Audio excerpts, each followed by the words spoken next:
All right, good evening, everybody. We'll go ahead and call this evening's Property Committee meeting to order. Today is Thursday, April 4th, 2024. It is 5 p.m. We do have a quorum, unfortunately missing Vice Chair Soldner and Member Bloomfield, but we do have enough folks to conduct business. So let's go ahead and move on to number 2, our consent agenda. This is where we seek the approval of minutes for March 7, 2024, the regular meeting, as well as the recommendation of our approved bills for the county board, which would be in total of $467,724.14. Might I have a motion to put the consent agenda on the floor? We have a motion by Member Byrne, and we have a second by Member Bell. Comments, questions, concerns? All right. Seeing none, let's go ahead and vote on this consent agenda. That is the approval of the minutes from March 7, 2024, and the recommended approval of the bills.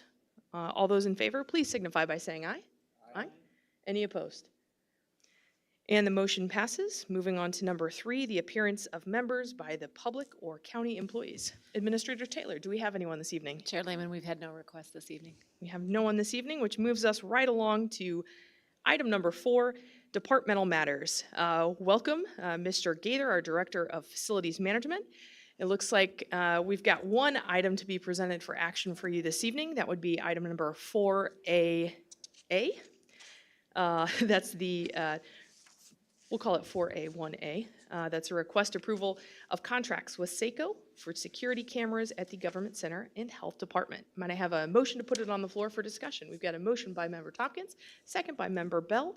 Mr. Gator, over to you for any information that would be helpful for us in this matter. Oh, thank you. Yes, this contract's a request for a total of 67 cameras at the Government Center and 52 at the 200 West Front Street, also sometimes referred to as the Health Department building. IT has headed this project up, and they've done a great job. It looks like the intention is to replace the wiring as well and update, so everything will be updated. Thank you very much, Mr. Gator. Comments or questions? Looks like Member Byrne.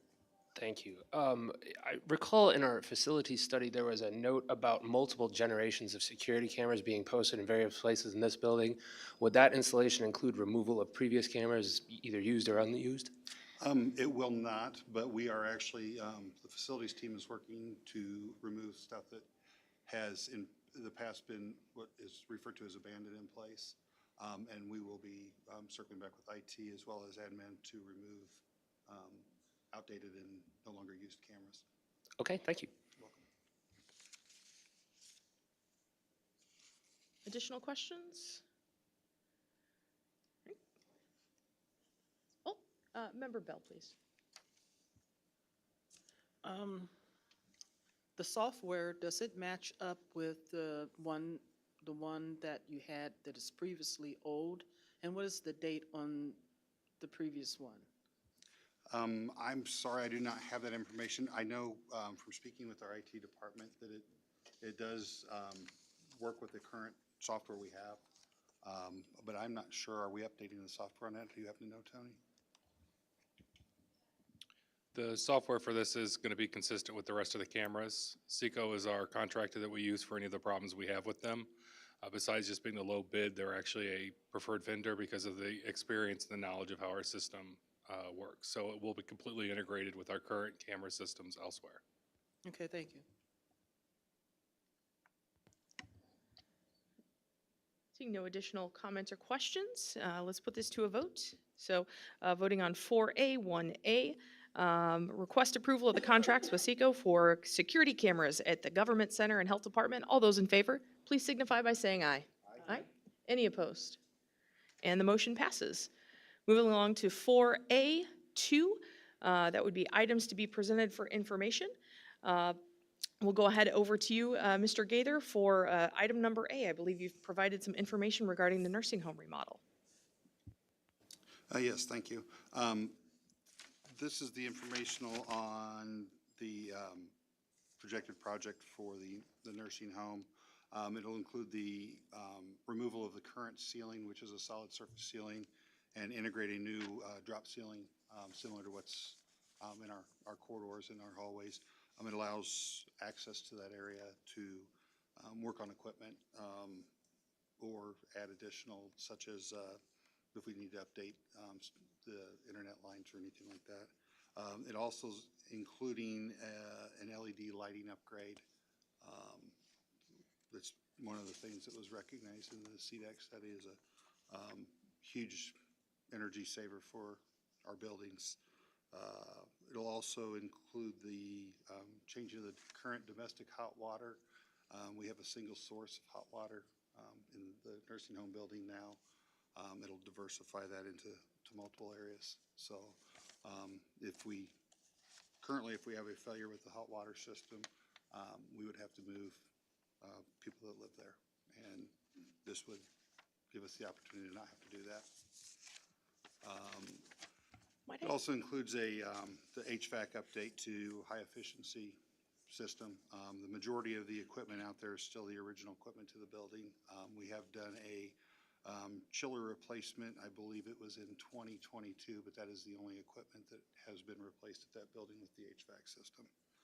And then finally will be a communications upgrade to that building, which is the upgrade to the Cat6 wiring for the internet capabilities and to increase the access out there. Thank you very much. Comments or questions from the committee on the nursing home remodel report? And just as a heads up, reminding that this one is coming through to us, but it will be presented at executive committee on Monday, since it is utilizing ARPA funds.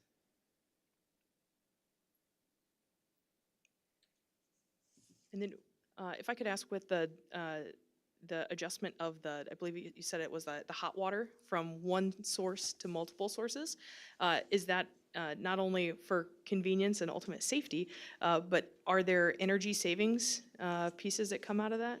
Very much so. Okay. Yeah, by diversifying it, you won't have the length of run, so you won't have to continue to have the recirculating pumps and the mixing valves to keep water up to temp for the long runs that you currently have. With having the multiple sources in those, each individual wing, it will increase that, as well as the new equipment is more energy efficient than the current equipment we have. Excellent. And then with all of the energy efficiency pieces that we're putting in place, so we're going to see some things later on tonight. Do we have any plans for reporting out what those energy efficiencies are, perhaps on an annual basis or anything like that, so we can celebrate those items and perhaps look for the future? That is certainly something we can consider for the future. I don't know that we've had that on our radar yet, but we do have a lot of reimbursements that we're receiving from NICOR and Ameren, and that might be a interesting thing for the committee to see. So we can talk about that in our next facilities meeting and work on that. That sounds great. Thank you very much.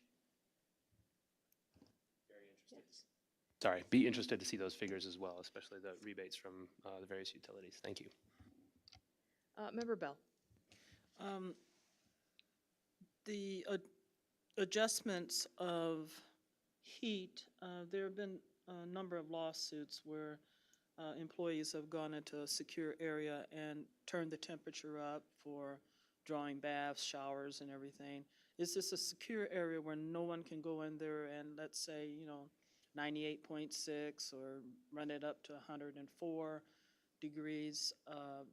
It's tamper-proof, but is it the main crust of it secure, that an employee cannot go in it to make the temperature hotter and put the nursing home residents in jeopardy? Yes, it will be secured. Yep, everything will be secured so that only the maintenance personnel will be able to access it, or if we have a contractor in, those would be the only people that would have access to be able to change those temperatures. Additional questions on the nursing home remodel information?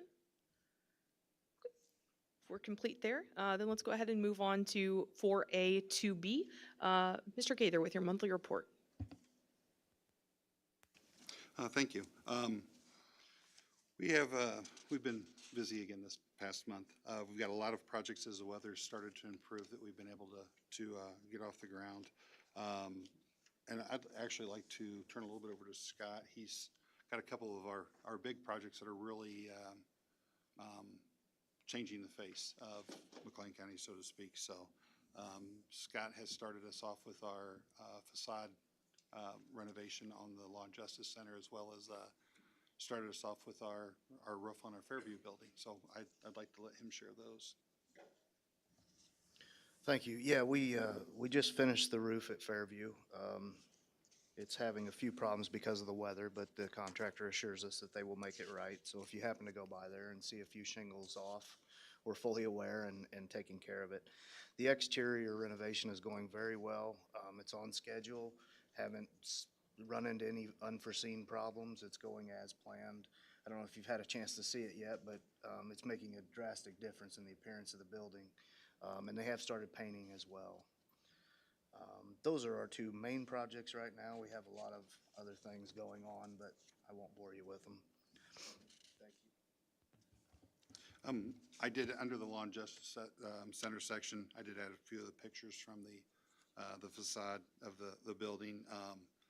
The picture in the middle is on the south side along Grove Street, which is what is referred to as the pods of the old jail from the 1990 edition.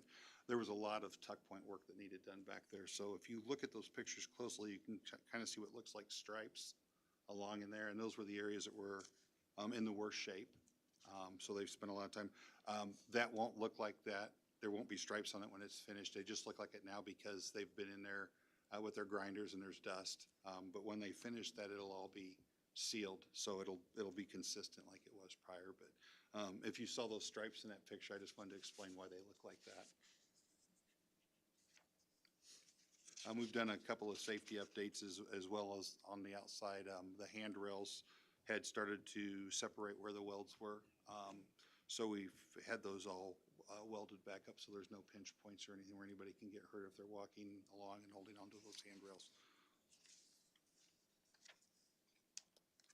And then on the final page, we just added just a quick hit list of where we are at on our capital improvement projects so far this year. We've kind of quartered things out that we've tried to start first quarter, second quarter, and so forth. These are the items that we had for the first quarter, and they're all in process. So we're trying to stay on schedule. Our goal is, I know we've got a big hit list this year, but our goal is to try to have everything continue moving and complete those. So I think one of the, excuse me, the big ones for me, obviously, as I've spoke about it before, is the renovation of the Fairview building. I like old buildings, and I think everybody knows that that's a Pillsbury building, and so it's kind of neat to be involved in that. And so I appreciate everybody giving us the opportunity to do that. So thank you. Joe, thank you very much, and thank you, Scott, for your report on the progress that you've made on some of the big projects. Absolutely appreciate the pictures that you included in there also, so we can kind of connect some of the dots along the way. And really excited to see the progress report on our CIP things for Q1. So thank you. Comments or questions from the committee on the report? Just curious with some of the larger pieces of equipment that have been removed, some of the abandoned things. I was just wondering if with those larger pieces, are we recycling them? Are we selling them for scrap? Or are they going to a landfill? No, it's not going to the landfill. All the metal that we're able to remove is being recycled. We're taking it to Ultra Metal here in Bloomington. It's formerly the Morris Tick Recycling Center. Unfortunately, most of that equipment that is abandoned has been abandoned for quite some time, and it was in pretty poor shape when it was taken out of service, and so there's no value to trying to put it back into service. Unfortunately, it is the situation where it needs to be removed and recycled, so. Thank you for your efforts then to recycle and not just contribute more to the landfill with some of the large scrap. Anything else that comes up from committee? Seeing none, we'll go ahead and thank you very much, gentlemen, for your service to the county. Let's go ahead and go on with departmental matters number 4B, welcoming Director of Parks and Recreation, Mr. Steffa. Thanks for being here this evening. Looks like you have no items for action, but you do have some items for information, starting off with 4B2 with new docks. Would love to hear a little bit more about the new docks. Yeah, we put out a bid proposal, and we received 2 submissions, and we decided to go with the low bidder, obviously G&H Marine out of Decatur. Their bid was $100,620. So it was pretty significantly lower than the other bid.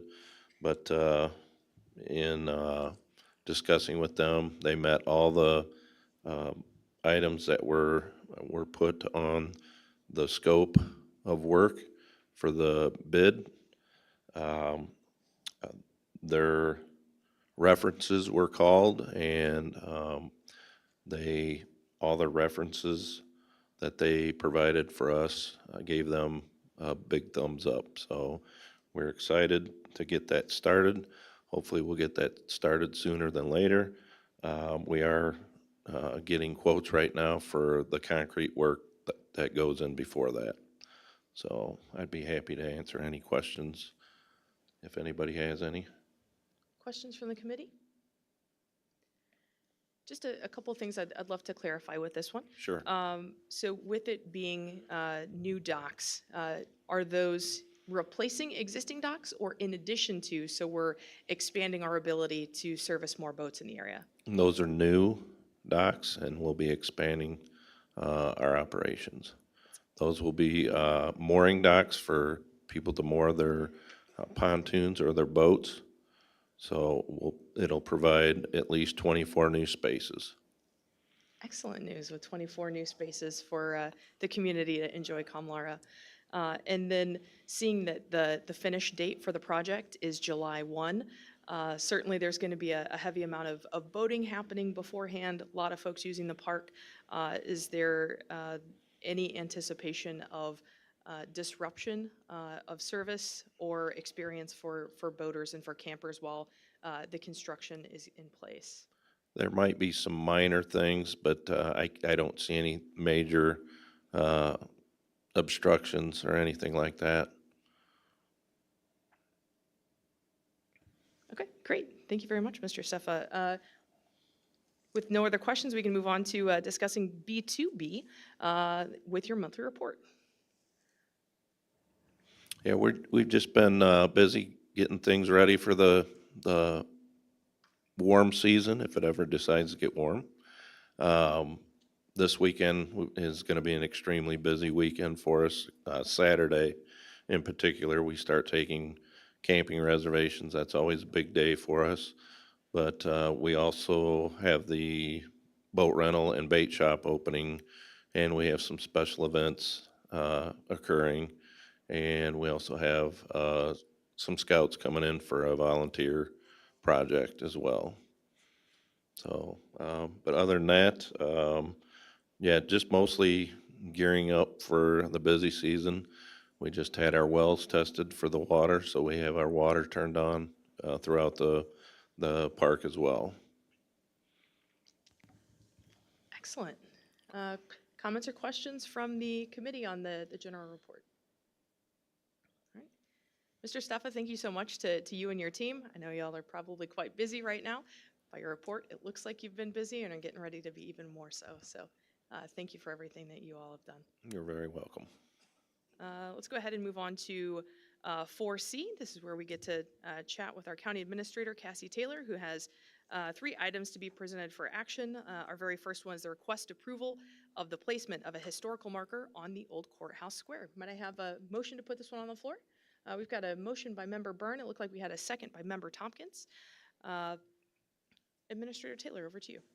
Thank you, Chair Lehman. This first action item comes at the request of the History Museum and their staff in conjunction with a relationship they have with the Daughters of the American Revolution. And so due diligence was taken to make sure that the location was a appropriate location. Julie was called. We're fine to place it there. So we just need the support of this committee to do so. Comments or questions from the committee? All right, seeing none, let's go ahead and take 4C1A, the request approval of the placement of a historical marker on the old courthouse square to a vote. All those in favor, please signify by saying aye. Aye. Any opposed? And the motion carries.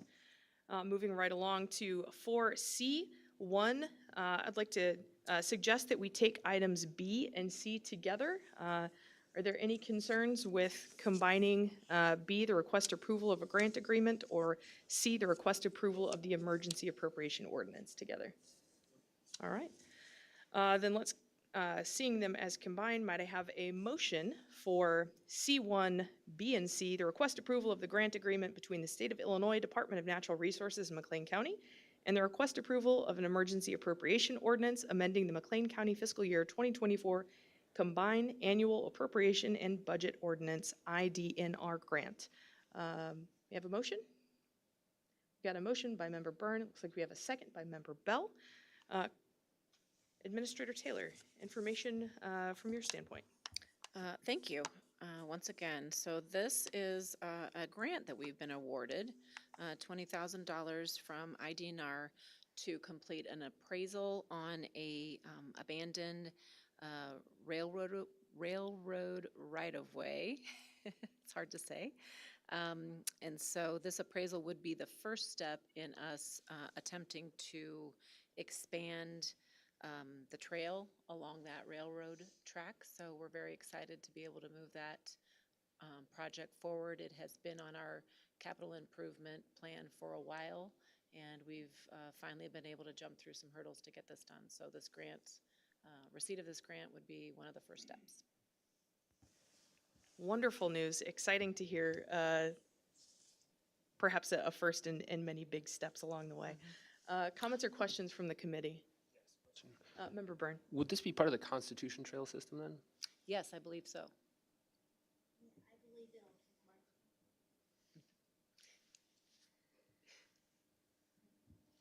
I believe it will connect to the trail.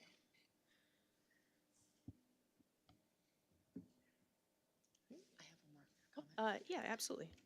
I know it is listed in your memo, but I would be remiss if I did not list out the contributing partners that we have with this project. So City of Bloomington, Town of Normal, Village of Downs, City of Leroy, Farmer City, Friends of the Constitution Trail, McLean County Wheelers, Lake Run Club, Grand Prairie Bird Alliance, which was formerly the John Wesley Powell Society, and also individual contributions that were made anonymously through Friends of the Constitution Trail have all contributed to this project. So it really is a public-private partnership.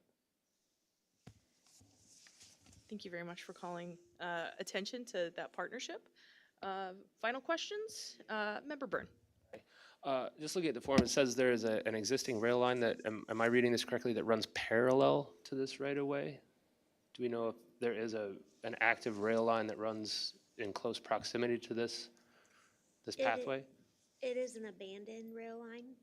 It's the former Norfolk Southern rail line, and I believe the ties have all been removed. Right. I'm looking at the paragraph that says Norfolk Southern operates a railroad coming from Bloomington to Gibson City parallel to the Bloomington-Mansfield right-of-way, which is active.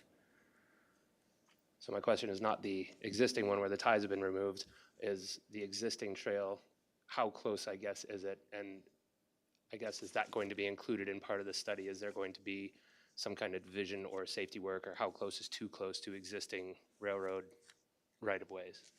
I'm not aware that it's close to an existing active railway, but I will find out. Okay, thank you. All right. Bringing this one to a vote then. That's item number 4C, B, and C together. The request approval of the grant agreement between the State of Illinois Department of Natural Resources in McLean County, as well as C, the request approval of an emergency appropriation ordinance amending the McLean County fiscal year 2024 combined annual appropriation and budget ordinance IDNR grant. All those in favor, please signify by saying aye. Aye. Any opposed? And the motion passes. Moving right along to item number 4C2, any items to be presented for information? Administrator Taylor? I have no other items to present. Thank you. All right, that brings us to number 5, other business and communications. A, our next meeting is May 9th, 2024, 5 p.m. In all likelihood, this location, opening it up, any additional communications from the committee? Seeing none, taking us to item number 6, adjournment. Thank you all for your dedication to the county and for all of your assistance. Have a lovely evening. This meeting is adjourned.